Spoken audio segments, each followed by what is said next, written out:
Do you think this is the reason why there are so few entrepreneurs coming out of college? Because you mentioned the number of entrepreneurship classes that are being offered has increased, but the actual number of entrepreneurs coming out of college has decreased. So entrepreneurship classes, young people have told me that entrepreneurship classes actually discourage them because then they feel like there's this massive checklist of things that they have to like have done or figure out to start a business. Whereas in the old days, someone would just start selling, you know, t-shirts or tires or whatever, and then they'd have a business before too long, and there'd be no like wild like market sizing and, you know, business plan writing and the rest of it. So that's something that you know, I find a little bit discouraging about our approach to entrepreneurship in the classroom. That there need to be non-academic stakes, if you will. There needs to be real money.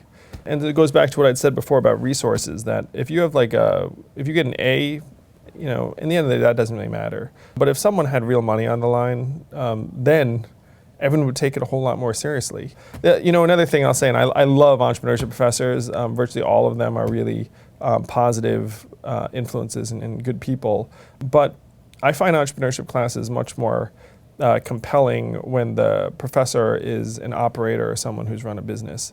And that is generally not the case. Like oftentimes people who are running entrepreneurship classes haven't actually done that. And not a knock on them, I mean, you know, but it is something that I've seen that makes a difference.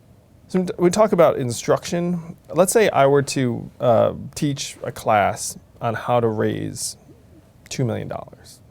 And I could give you like a step-by-step, blow-by-blow, here's exactly what you do. And I would teach 100 people. At the end of that class, how many of them could actually go out and raise $2 million? Maybe like 1% of them, maybe 2%. And that 1 or 2% probably had a rich family, you know, honestly. So that's like one of the problems with trying to teach entrepreneurship, is that it's not like it's more of like an action and interfacing with the world than it is like a discrete set of skills. So we need to get more people taking action for real enterprises and organizations, really to develop in that direction. So it's useful when you have this sort of perspective to figure out, okay, so this is the American system. If you're a really good student, odds of you graduating from college straight are like 89%, 90%, something like that. So who's doing something different and how does it work out?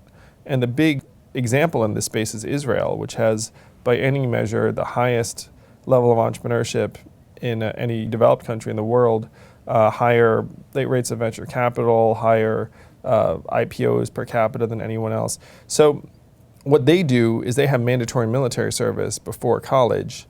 And so by the time you graduate from college, you're like 25 and you're an adult and you're impatient. And you're like, all right, let's go do this thing. So they've operated in a non-hierarchical environment, the military, for a couple of years with diverse sets of people. And so then they're just ready to go. One of the things that science tells us is that our brains don't finish wiring until we're between 25 and 30. So the Israelis, by the time they graduate from college, they're essentially mature adults. In our case, we graduate when we're 22, if we're lucky. And then what happens in those next several years ends up becoming hugely formative in terms of our identity, our way of thinking. So we either have to get experiences earlier in the process, or what Venture for America is doing, obviously, is we're just supplementing post-college.